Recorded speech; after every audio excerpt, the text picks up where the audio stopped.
Amén, gloria a Dios. Amado hermano, por favor toma tu Biblia en Lucas capítulo 19 verso 45, por favor. Lucas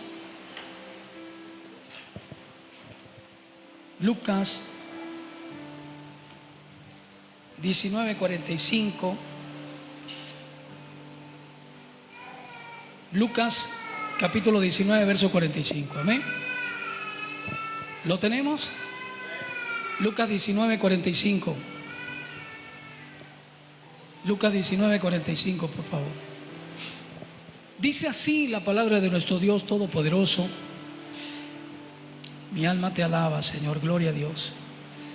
Y entrando el Señor Jesús en el templo, comenzó a echar fuera a todos los que vendían y compraban en él, en el templo, diciéndoles: escrito está, mi casa es casa de oración, mas vosotros la habéis hecho cueva de ladrones. Hemos visto en otros evangelios, amados hermanos, cómo el Señor se enoja. Resulta que el templo, la casa de Dios, no es para comercio, no es para vender nada.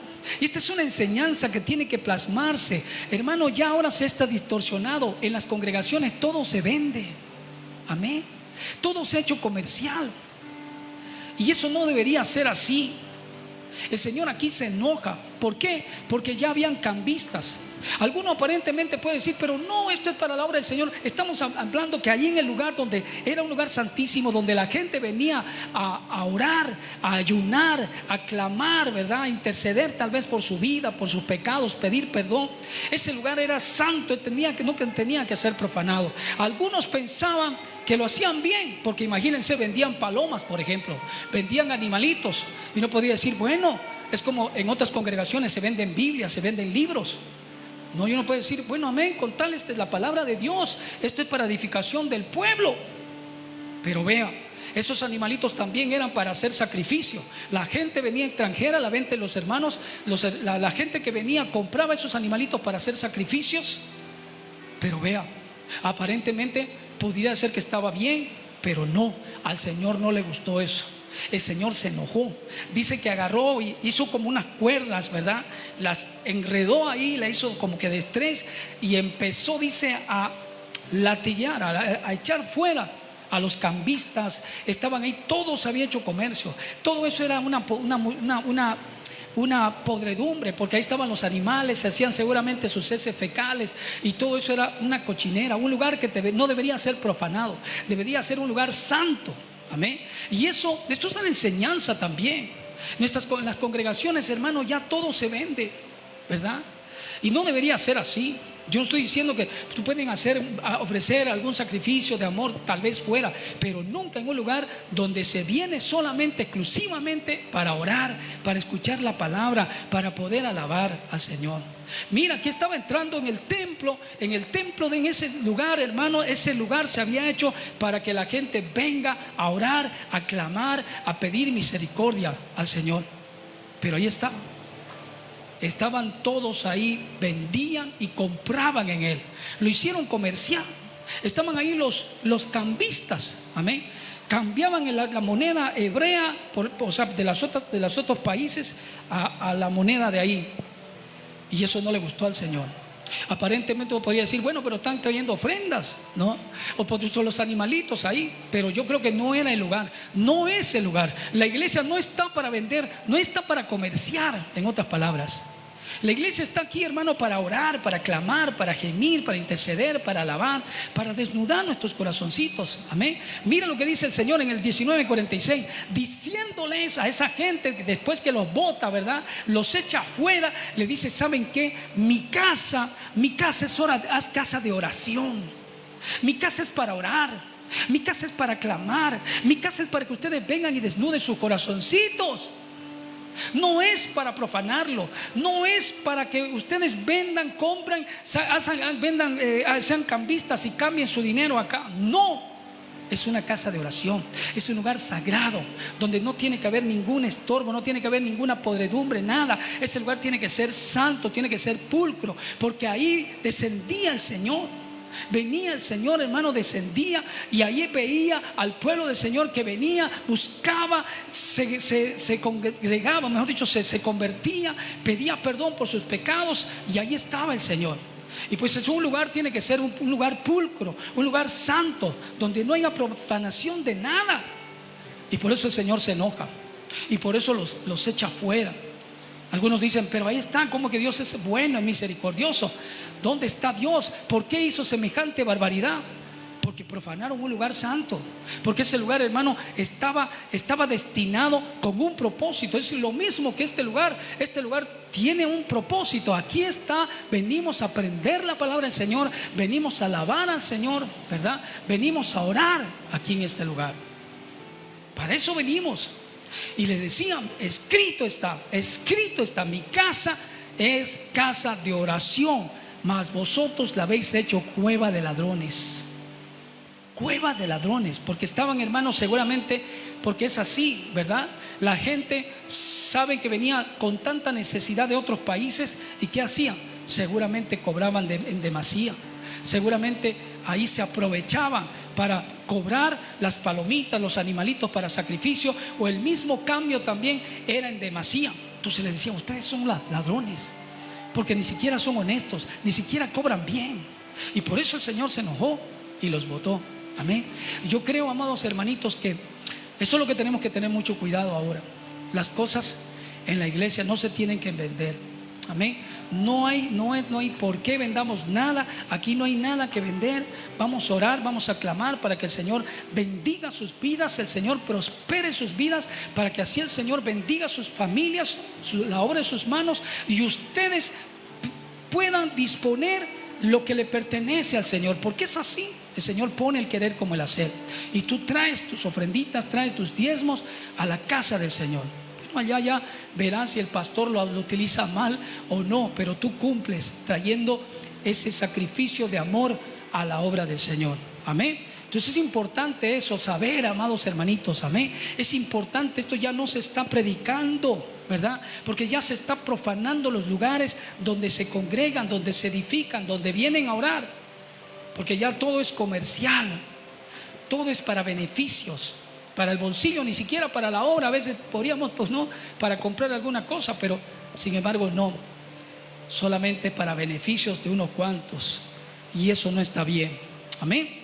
Lucas 19:47, mire lo que dice la palabra del Señor. Y enseñaba cada día en el templo.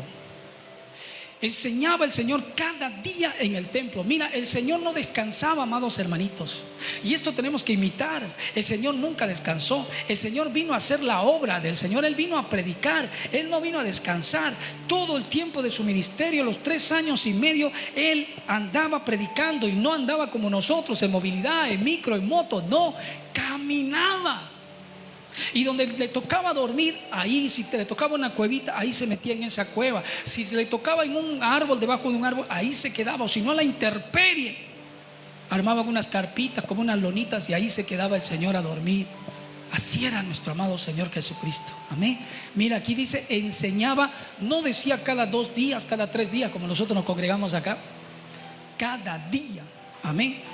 Cada día el Señor enseñaba en el templo, pero los principales sacerdotes y los escribas, conocedores de la palabra, los principales del pueblo, procuraban, imagínense, matarle. Procuraban matar a nuestro amado Señor, que les traía enseñanza.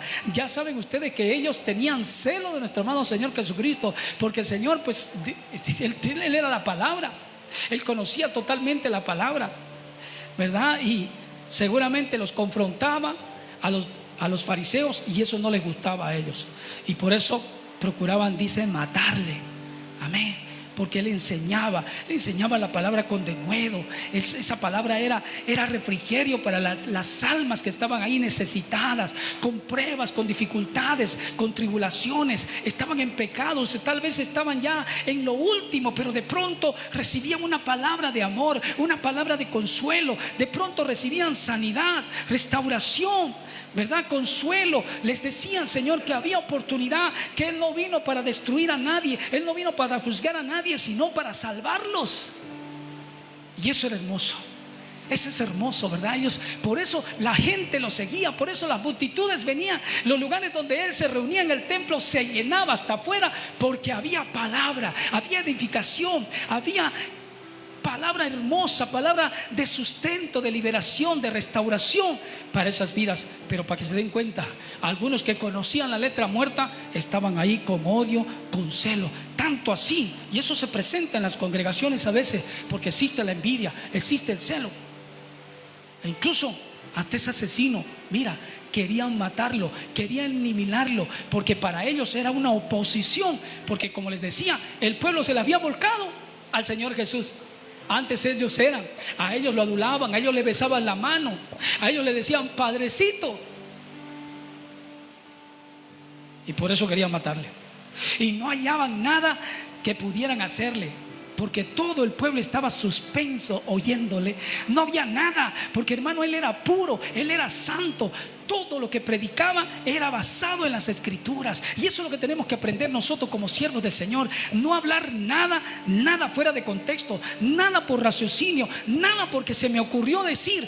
Todo tienes que estar basado en la palabra, en las escrituras de nuestro Dios Todopoderoso. ¿Cuántos dicen amén? ¿Me entiende? Todo el pueblo estaba suspenso oyéndole, todo se gozaba, porque era palabra que penetraba. Pues ustedes saben que la palabra es como martillo que quebranta la piedra. Dice la palabra, es como fuego que quema, como espada de doble filo, penetraba hasta lo más profundo de su ser, hasta sus tuétanos, imagínense. Y ese pueblo se compungía ahí a recibir semejante palabra que les penetraba, les desnudaba sus corazoncitos, y por supuesto se arrepentían y eran sanados.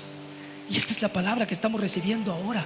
Es palabra pura, es palabra fiel, es palabra poderosa, es palabra que nos edifica, que nos fortalece, que nos sustenta, que nos prepara para poder estar respaldados en tiempos difíciles. Para eso es, y para que seamos utilizados en este tiempo del fin, para predicar y pregonar las buenas nuevas, para que mucha gente también reciba estas enseñanzas, para que ellos también reciban con ese suspenso, sabiendo que esa palabra va a traer sanidad, va a traer restauración, va a traer liberación para esas vidas. ¿Cuántos dicen amén? Mira Lucas 29, mira lo que dice la palabra, qué hermoso. Lucas 29 dice: comenzó luego a decir al pueblo esta parábola.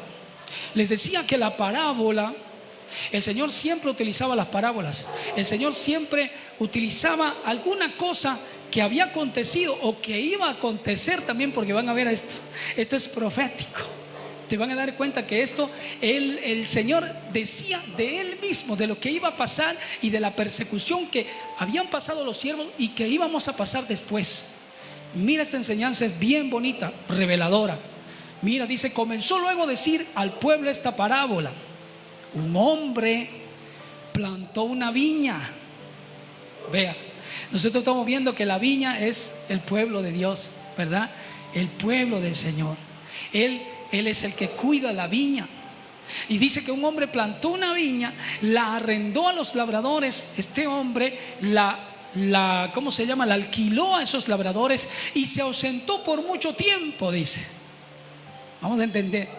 Y a su tiempo envió un siervo a los labradores para ver, ¿no? Para que le diesen el fruto de la viña. Pero los labradores le golpearon. O sea, esas personas a que se le dieron la responsabilidad, esas personas que alquilaron, tenían seguramente un contrato de que tenían que darle parte de la viña. Pero ¿qué pasa? Estas personas se adueñaron de la viña. Y aquel que vino a recoger parte de esa viña, ¿qué pasó? Los maltrataron, los golpearon a esos siervos. Dice, envió un siervo. Y eso es figura y sombra, hermano, de todos los siervos que han estado viniendo, ¿verdad? Profetas, siervos del Señor que han estado predicando la palabra, han venido y que han hecho estos varones celosos, los han maltratado, los han apartado. Porque el Señor estaba hablándoles allá a los fariseos. Estaban los fariseos porque ya desde la antigüedad estaban siendo perseguidos ya los hermanos, los siervos, los profetas también. Y ellos eran los causantes de esa persecución. Envió un siervo a los labradores para que les diesen el fruto de la viña, pero los labradores le golpearon y le enviaron con las manos vacías. Volvió a enviar otro siervo y ellos a este también golpeado y afrentado lo enviaron con las manos vacías. Son los siervos, son los profetas que vinieron a predicar, hermano, y no los dejaban, ¿verdad? Los juzgaban, los esclavizaban, algunos hasta los mataban. Volvió, dice, a enviar un tercer siervo, mas ellos también a este echaron fuera herido. Y escucha esto, el verso 13, y ahí te vas a dar cuenta de quién se trata, ¿verdad? Dice: entonces el Señor de la viña dijo: ¿qué haré? Enviaré a mi hijo amado. Amén. Enviaré a mi hijo amado. ¿A quién se refería? Al Señor Jesús. Amén. Enviaré a mi hijo amado. ¿Qué haré? Lo voy a enviar, a ver si lo respetan. Quizás cuando le vean a él le tendrán respeto, porque saben que los siervos, estos fariseos sabían, conocían la profecía, pero como les decía, tenían envidia, no querían. Imagínense, tuvieron más celo todavía, por eso querían matarlo, por eso querían eliminarlo, ¿verdad? Y el Señor decía ahí sobre él mismo lo que iba a pasar pronto, en el futuro próximo. Quizás le vean a él, le tendrán respeto, les decía. Les estaba diciendo ahí a los mismos fariseos, pero ellos seguramente no discernieron, no pudieron discernir esta palabra. Mas los labradores, al verle, discutían entre sí. Y eso es lo que hacían, eso es lo que hicieron los fariseos, ¿verdad? Se reunieron en el Sanedrín y empezaron a hablar en contra y a murmurar, a decir: tenemos que eliminar a esta persona, la tenemos que eliminar, porque el pueblo se volcó ya a él. Ya nosotros no somos nadie, no nos respetan como sacerdote. Y este es el heredero, decían.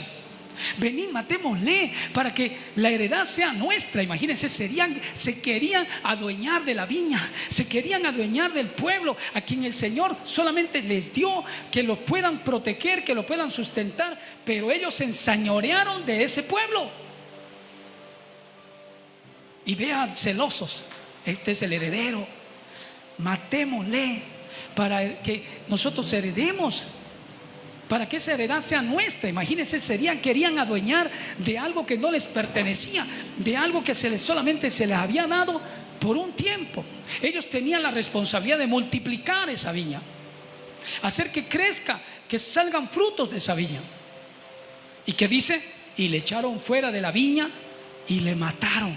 ¿Fue así o no fue así? Mire, él estaba ahí todavía, pero estaba hablando futuramente, ya proféticamente les estaba hablando lo que iban a hacer con él mismo. ¿Se dan cuenta? Y lo echaron fuera de la viña y le mataron. ¿Qué pues les hará el Señor de la viña? Vendrá y destruirá a estos labradores y dará su viña a otros. Porque es así, hermanos, siempre el Señor se provee de siervos. Siempre el Señor está proveyéndose de siervos en todos los lugares del mundo. Parte uno, hermano, uno es desechado, viene otro. El Señor está preparando, les decía, detrás de cada uno de nosotros ya hay un siervo que el Señor está preparando, ya hay una sierva que está preparando. Por eso que no tenemos que dejar que nos arrebaten semejante bendición de poder servirle a Él. Echaron fuera la viña, lo mataron, así fue. Vendrá y destruirá. Y cuando lo oyeron esto dijeron: Dios nos libre. Pero escucha, se dieron cuenta que era para ellos. Pero él mirándolos dijo: ¿qué pues es lo que está escrito? Y esto es importante, mira. Aquí les decía él a los mismos fariseos: la piedra que desecharon los edificadores ha venido a ser cabeza del ángulo. ¿A quién se refería? ¿A quién se referían? La piedra fundamental, la fundamental de la iglesia, ¿sabe quién es? Es Jesucristo. Él les decía: ustedes desecharon a la piedra fundamental, a la piedra principal. Aquí mire, lo dice claramente en Primera de Corintios capítulo 3 verso 11, para que nosotros nos demos cuenta a quién se refería. Estaba hablándoles del Mesías, estaba hablando del Señor Jesucristo, estaba hablando de que antes iban a venir siervos, profetas, iban a ser desechados, y por último iba a venir Él mismo. No, iba a venir primeramente por su pueblo, por el pueblo de Israel. Pero ¿qué hizo el pueblo? Lo desechó. Y siendo que está escrito aquí en 1 Corintios 3:11, mira lo que dice: porque nadie puede poner otro fundamento que el que está puesto, el cual es Jesucristo. Amén. La piedra que desecharon los edificadores. Y mira, hermoso, aquí en el mismo Hechos de los Apóstoles, capítulo 6, por favor. Hechos de los Apóstoles 4:10. Vean, para que ustedes vean a quién se refería. Dice aquí Hechos 4:10, y para que se les abra el entendimiento, para que se den cuenta quién es esta piedra. Amén. La piedra no es Pedro, es Cristo. La piedra fundamental es Cristo, que sostiene todo el edificio. Es ahí. Eso es lo que tenemos que entender. Mira lo que dice Hechos capítulo 4 versos 10. Sea notorio a todos vosotros y a todo el pueblo de Israel que en el nombre de Jesucristo de Nazaret, escucha, a quien vosotros crucificasteis y a quien Dios resucitó de los muertos, por él este hombre está en vuestra presencia sano, les decía. Por aún había un varón que el Señor había sanado, que ellos habían sanado en el nombre de Jesús. Y escucha esto, el verso 11. Este Jesús es la piedra reprobada por vosotros los edificadores, la cual, porque ellos lo desecharon, ellos lo reprobaron, ellos no lo aceptaron. Amén. Y dice acá, este Jesús es la piedra reprobada por vosotros los edificadores, la cual ha venido a ser cabeza del ángulo. Y escucha lo que dice: y en ningún otro hay salvación, porque no hay otro nombre bajo el cielo dado a los hombres por el cual nosotros podamos ser salvos. Esa piedra del ángulo, esa piedra fundamental es Cristo Jesús. No hay por dónde perderse. Y Él les estaba hablando de Él mismo. Amén. La piedra que ustedes desecharon, los edificadores, porque ustedes fueron el pueblo elegido, pero desecharon a la piedra fundamental. Por supuesto, no es Pedro, es Cristo. Ha venido a ser cabeza del ángulo, les decía. Amén. Lucas 20:19 dice que procuraban los principales sacerdotes y los escribas echarle mano en aquella hora, porque comprendieron que contra ellos, escucha, había dicho esta parábola. Claro, por supuesto que era contra ellos, porque ellos fueron los que desechaban, iban a desechar a los siervos, los iban a echar, iban a ser celosos, no iban a permitir que reine el Señor Jesús. Amén. Y lo iban a matar, lo iban a sacar.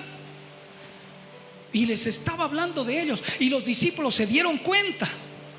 Aquí decían los principales sacerdotes y los escribas, dice, y los escribas echarle mano, procuraban echarle mano, porque comprendieron que contra ellos había dicho esta parábola, pero temieron al pueblo. Se dieron cuenta, pues, se dieron cuenta que el Señor les había hablado a ellos, les había dicho: mire ustedes, yo les di una viña, les di, se la di para que ustedes la cuidasen, pero ustedes se enseñorearon de ella, ustedes se adueñaron, y es más, incluso al mismo hijo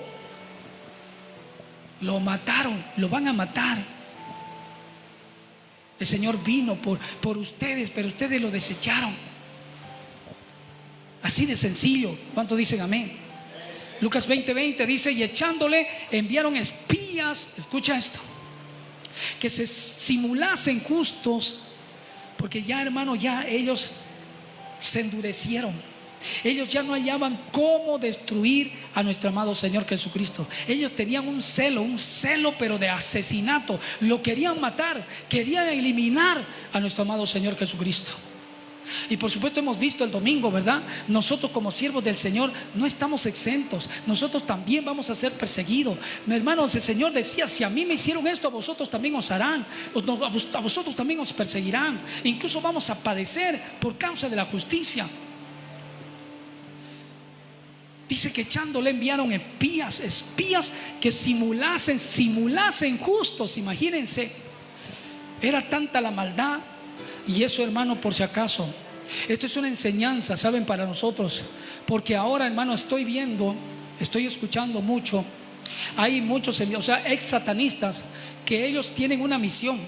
Ellos envían emisarios a las congregaciones y están atentos, están al tanto. Amén. Ellos se compenetran en la iglesia como justos. Amén. Vienen con apariencia de piedad, quieren servir, quieren alabar, ¿verdad? Se convierten al Señor, alaban, se entremeten entre nosotros y después empiezan a maldecirnos. Después empiezan a destruir, a dividir la obra. Y estas personas estaban así. habían sido introducidos ahí en el mismo pueblo. ¿Para qué? Para que simulasen ser justos. Vea, pero aquí vamos a poder discernir esto.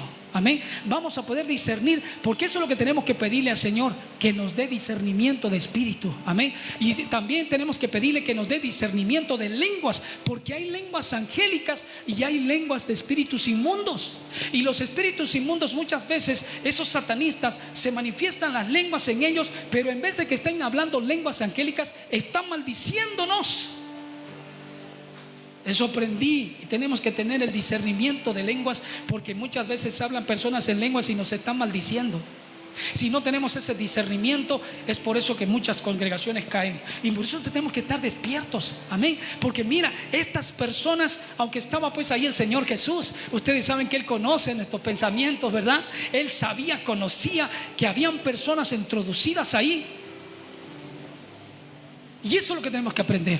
Para esto son las Escrituras. Echándole enviaron espías, dice, que simulasen ser justos, que simulasen, que disimulen, que se hagan como santos. Estaban allí involucrados en la congregación a fin de sorprenderle, escucha, en alguna palabra. Esas personas estaban al tanto y ya hablaba alguna cosa y ya seguramente contaminaban ahí. Mira lo que dice, mira lo que habló, se equivocó el pastor, no debería decir eso. No, así están al pesque, ¿verdad? Están al pesque. Y es más, se les sorprende que alguna persona, de repente el siervo se equivocó, y eso ya es un argumento para poder destruir la obra y contaminar a los hermanos. Ojo, esto es importantísimo lo que estoy diciendo. Estas personas estaban ahí simulando ser justos. ¿Y qué querían? Sorprenderlo al Señor Jesús. Querían hacerlo caer, querían destruirlo. Pero ustedes saben que nuestro amado Señor era perfecto. Nunca lo pudieron hacer caer. Tuvieron que traerle, ¿saben qué? Testigos falsos, pagados. Y así es el enemigo. Porque esas personas no vienen gratis, esas personas vienen solventadas, le dan muchísimo dinero, riquezas le dan para poder destruir una congregación, para poder destruirnos a nosotros. Amén. Para que el hermanito ya esté por detrás hablándole, mira, ¿sabes que te cuento que el pastor, que acá empiezan a contaminar, haciéndose justos? Mira, yo soy justo, mira, yo soy santo, mira, déjame que yo vaya a tu casa, yo te voy a ministrar. Uy, ya, tengan cuidado. Yo voy a ser tu mentor. Así escuché. Aquí hay una cabeza, hay autoridades. A fin de sorprenderle en alguna palabra, para entregarle el poder a la autoridad del gobernador.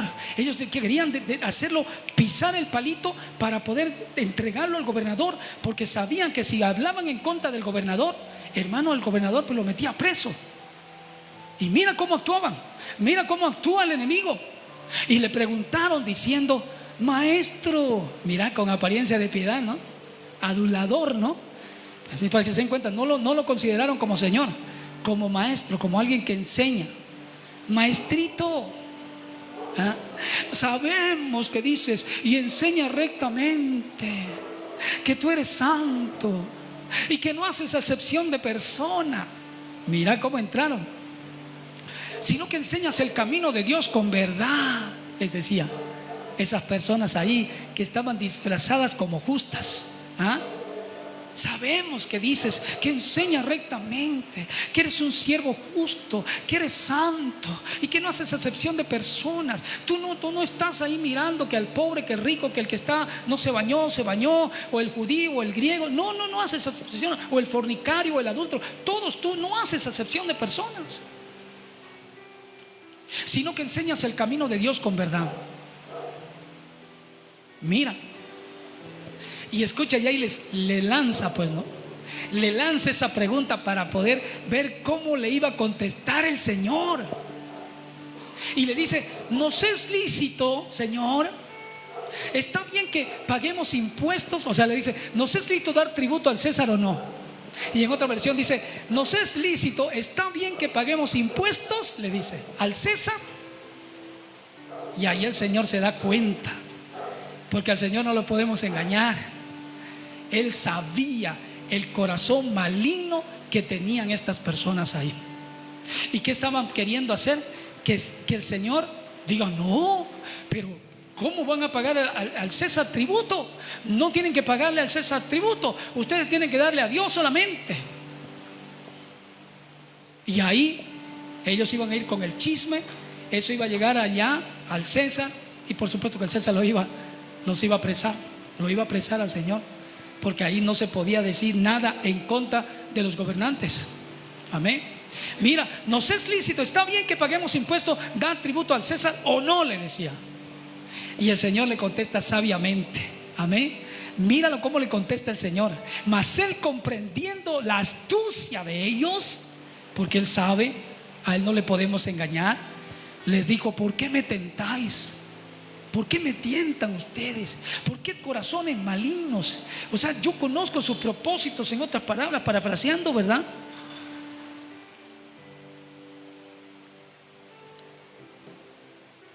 Y aquí el Señor trae una doctrina, trae una enseñanza para nuestras vidas, porque hay muchas preguntas. En algunas congregaciones ni siquiera permiten que paguen hasta impuestos. Hermano, aquí nos enseña el Señor mismo que tenemos que cumplir con nuestro deber. Mira, traiga la moneda. A ver, tráigame una moneda, le dice. Tráigame, muéstreme una moneda. Y le dice: ¿de quién tiene la imagen, esta inscripción de esta moneda? ¿De quién es? Y respondiendo le dijeron: del César. Y entonces, palabra correcta, palabra directa, palabra pura, le dice: entonces digo, pues dad al César lo que es de César. O sea, en otras palabras, paguen sus impuestos. Amén. Para eso están los gobernantes. Los gobernantes están para cobrar impuestos. Los impuestos son para mejorar las calles, para mejorar la salud, para mejorar la siembra, no sé, para eso es, ¿verdad? Entonces aquí el Señor separa claramente y le dice: aquí está, esto es del gobernante, pues esta moneda, sí, ustedes den al César lo que le pertenece, ustedes paguen sus impuestos, pero también den a Dios lo que le corresponde a Él. Amén. Cumplan con su deber con el gobierno. Para eso están los gobernantes. Dios los ha establecido a nuestros gobernantes. Vienen de Dios, dice la palabra. Y esos impuestos, ahí está, pues tenemos asfalto, tenemos agua potable y bueno, todos los colegios, la educación, todo eso, las carreteras, todo eso es gracias a nuestros impuestos. Nuestras mismas autoridades también se pagan con nuestros impuestos. Amén. Pero a Dios hay que darle también. Amén. Hay que darle también lo que a Él le corresponde. ¿Cuántos dicen amén? A uno dice: pero pastor, el diezmo. Les dice la palabra: cada uno dé como prospera, como propuso en su corazón, y de acuerdo el Señor te prospera. O sea que no solamente es el 10%. Si el Señor te bendice con el 50, con el 60, pues dale al Señor de corazón, con amor. No solamente el 10, el 20, o de acuerdo como el Señor te prospera. Nunca quites de tu pan. Por supuesto, dale lo que le pertenece de tus ganancias. Así de sencillo. Pero dale a Él lo que le pertenece a Él. Aquí está clarito. Paga tus impuestos. Págale al César. ¿Qué hizo entonces? Los cayó, pues, ¿no? Los cayó. Y no pudieron sorprenderle, dice Lucas 20:26. Y no pudieron sorprenderle en palabra alguna delante del pueblo, sino que maravillados de su respuesta, se callaron. Y eso es importante. Cuando nosotros tenemos el conocimiento de la palabra, hermano, lo hacemos huir hasta el mismo Satanás, porque Satanás siempre nos va a querer tentar. Recuerda cuando el Señor Jesús se apartó después de que recibió el Espíritu Santo, lleno del Espíritu Santo, se fue al desierto a orar, a estar un tiempo de comunión con el Señor, y Satanás lo tentó o no lo tentó. ¿Y lo tentó con qué? Con la palabra. Satanás conoce la palabra, y nosotros como siervos de Dios, con la misma palabra tenemos que contradecir, pues, como refutar. Él les refutaba. El Satanás sabía, ¿no? Escrito está, pues a su ángel le mandará acerca de ti pero también escrito está, le decía el Señor. Y al final Satanás no pudo y se tuvo que apartar por algún tiempo, porque Satanás siempre da vueltita y vuelve otra vez. Y si te ve distraidito y con las puertas abiertas, cuidado, porque otra vez vuelve por algún tiempo. Amén. No pudieron sorprenderle en palabra alguna delante del pueblo, sino que se maravillaban, porque daba palabra correcta, respuestas correctas. Amén. No se dejaba amedrentar.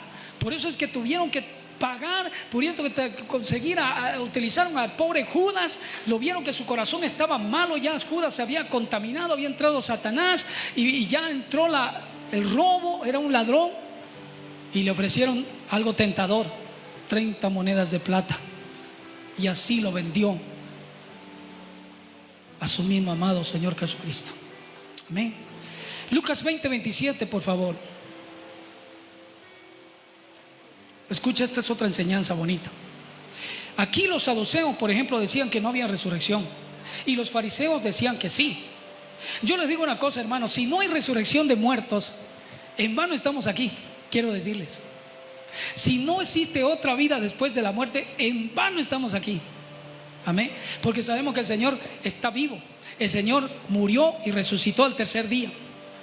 Y si estamos aquí predicando, en vano entonces va a ser si solamente es hasta los 70 y 80 años, hasta lo más robusto, como dice la palabra. En vano es entonces predicar si no hay una vida después de la muerte, si no hay resurrección, si no hay vida eterna. Y aquí hay una enseñanza hermosísima. Amén. Para ti, hermano, que me estás escuchando, toma atención de estas escrituras, hermoso. Dice Lucas 20:27: llegando entonces algunos de los saduceos, los cuales niegan a ver que haya resurrección. Ellos negaban que existía la resurrección. Y le preguntaron diciendo: maestro, escucha lo que estaban ellos queriendo justificarse. Los saduceos querían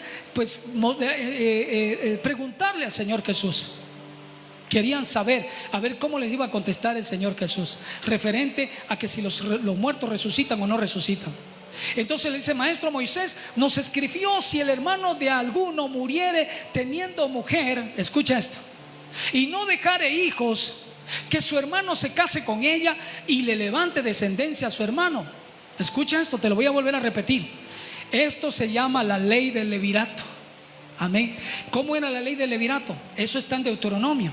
Decía que si habían dos hermanos, uno de ellos tenía una esposa, este hermano moría, el otro que estaba vivo tenía la obligación de casarse con su hermana. Amén. Y traer descendencia. Su primer hijo unigénito, su primero, si era hombre, tenía que llevar el nombre inclusive de aquel varón de su hermano que murió. Esa era la ley del levirato. Y entonces estaba escrito en la ley, y le decía conforme a la ley. Esto está escrito en Deuteronomio capítulo 25:5. Vamos a leer un poquito. Mira, síganme. Deuteronomio 25:5 dice: cuando hermanos habitaren juntos y muriere alguno de ellos, escucha, y no tuviere hijo, es importante, no tenían hijo ese matrimonio todavía, la mujer del muerto no se casará fuera con hombre extraño. Su cuñado se llegará a ella, o sea, su cuñado tendrá relaciones, se casará con ella y la tomará por su mujer, y hará con ella parentesco. Y el primogénito, o sea, su primer hijo varón, que ella diere a luz, sucederá el nombre de su hermano. O sea, que si se llamaba Alberto el que murió, ese niño tendría que llamarse Alberto. ¿Me entienden? ¿Sí? Para que el nombre de este no sea borrado de Israel. Era para seguir ese nombre de ese siervo. Amén. Era alguna manera de reconocimiento. Amén. Y le dice pues en Lucas 20:29, vamos a ver Lucas 20:29. Estaban ahí los saduceos que no creían en la resurrección. Y mira lo que dice, ¿no? Mira la pregunta que le hacen al Señor Jesús. Y aquí hay una respuesta hermosa para nosotros, para que sepamos cómo vamos a hacer si hay resurrección, si allá nos vamos a ver con nuestra esposa, con nuestros hijos, si vamos a seguir teniendo relaciones sexuales, si vamos a tener una vida normal de matrimonio. No, mira lo que dice.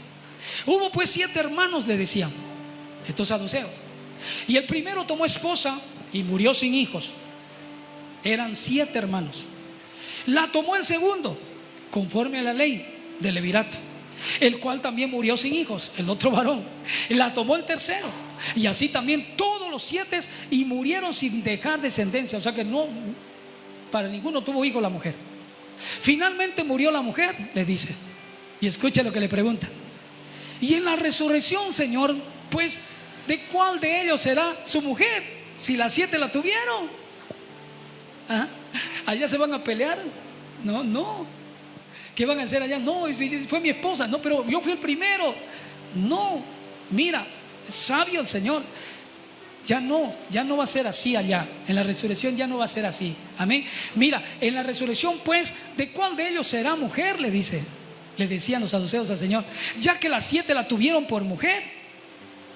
Entonces respondió Jesús y les dijo: los hijos de este siglo, escucha, se casan y se dan en casamiento. Amén. Aquí sí se permite que se casen y se den en casamiento. Aquí, los hijos de este siglo, aquí en la tierra. Mas los que fueren tenidos por dignos de alcanzar aquel siglo y la resurrección de entre los muertos, escucha, ni se casan ni se dan en casamiento. Amén. Ya con el Señor en la resurrección, cuando estemos en su presencia, no hay matrimonio. Me imagino que el Señor, imagínate, no te va a poner pues en los recuerdos ahí, te va a quitar eso, ¿verdad? Porque imagínate, no, ay, pueden venir a esa contaminación, ¿no? Yo estuve con ella, yo estuve con él. Eso ya no, eso tiene que borrarse para siempre. Allá vamos a ser santos. ¿Cuántos dicen amén? Allá vamos a ser hermanos. Tu esposa y tu esposo son prestaditos, tus hijos también. Allá vamos a ser un solo cuerpo.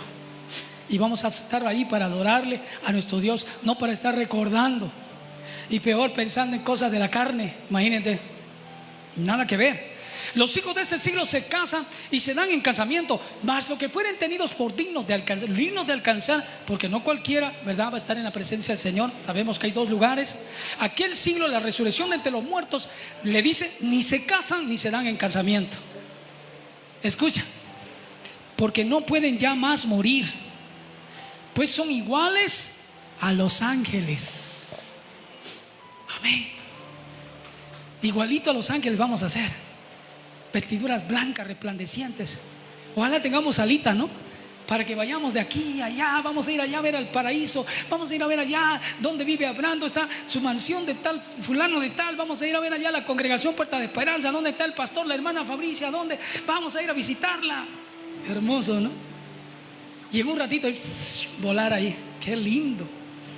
¿Ah? Ya no pueden morir, pues son igualitos a los ángeles. Gózate, esa es palabra de Dios. El mismo Señor Jesucristo está hablándole, enseñando a sus discípulos y ahora también a nosotros. Ya no pueden morir. Y escucha esto, pues son iguales a los ángeles y son hijos de Dios, al ser hijos de la resurrección. Pero en cuanto a que los muertos han de resucitar, escucha esto, y esto es una revelación. Aún Moisés lo enseñó en el pasaje de la zarza, cuando llama al Señor Dios de Abraham, Dios de Isaac y Dios de Jacob. Y escucha lo que dice el verso 20-38: porque Dios no es Dios de muertos, sino de vivos, pues para Él todos están vivos. Amén. Para Él todos están vivos. Dios no es Dios de muertos. Amén. O sea, ¿qué nos está diciendo acá? Que todos los siervos de Dios están vivos, están en la presencia del Señor. Les decía que hay algo hermoso, porque decía que los muertos van a entregar de la tierra, van a venir, ¿verdad? Las tumbas se van a abrir. Pero les decía que esto va a ser en un abrir y cerrar de ojos. Recuerda que hemos sido separados, ¿verdad? Nuestra alma se fue o a la presencia del Señor o está abajo, ¿verdad? Pero hay otros, nuestro cuerpo, que hecho de la materia prima, que es el polvo, está en el polvo. Nuestro espíritu volvió a Dios, dice la palabra. Pero en un momento yo abrí el cerrar de ojo. Yo pienso así, yo lo creo así, que esa alma va a venir rápidamente y va a posesionarse en ese cuerpo, en ese polvito que estaba ahí, que se va a volver a regenerar, pero ya no como un cuerpo terrenal, corruptible, sino espiritual, eterno y para siempre. Y eso es lo que yo creo. Por eso le decía al Señor, al varón que se arrepintió, ¿verdad? ¿Se acuerda? Al ladrón le decía: Señor, acuérdate de mí cuando vengas en tu reino. ¿Y qué le dijo el Señor? Hoy mismo estarás conmigo en el paraíso. Pablo decía: no sé qué escoger, desear partir y estar con Cristo, que es muchísimo mejor, pero por causa de ustedes me quedo todavía un poco, porque él sabía que todavía le faltaba a la iglesia. Y decía: no sé qué escoger, si partir o estar con Cristo, que es muchísimo mejor, perdón, amén, muchísimo mejor, amén. Entonces mira, porque Dios no es Dios de muertos, sino de vivos, pues para Él todos viven. ¿Cuánto dicen amén? Y mira, en esta otra versión dice: hasta Moisés mismo nos demuestra que los muertos vuelven a vivir. En la historia del arbusto que ardía, Moisés dijo que Dios es el Dios de sus antepasados Abraham, Isaac y Jacob. Con eso Moisés estaba demostrando que Dios no es Dios de muertos, sino de vivos, pues para Dios todos ellos están vivos. Eso dice esta versión. Respondiéndole a algunos de los escribas, dijeron: Maestro, bien has dicho. Y no osaron preguntarle nada más. Reconocieron, amén, reconocieron estos saduceos, aprendieron estos saduceos. Ojalá que también nosotros aprendamos, amén, porque la resurrección es una realidad, amén. La vida eterna es una realidad. Estar en la presencia del Señor es una realidad. Y ya te digo que, hermanos, cuando nosotros resucitemos, ya no nos vamos a acordar de nuestra esposa, de nuestro esposo, con quién estuvimos. No, constituimos 2 mujeres, 3 mujeres, eso pasó, ya eso quedó en el pasado. Dice la palabra: cada uno en el estado que fue llamado, en él se quede. Y allá solamente vamos a estar, vamos a ser como los ángeles de Dios. ¿Cuánto dicen amén? A su nombre, amén. Ahí vamos a quedar. Levantémonos, por favor. Dios los bendiga.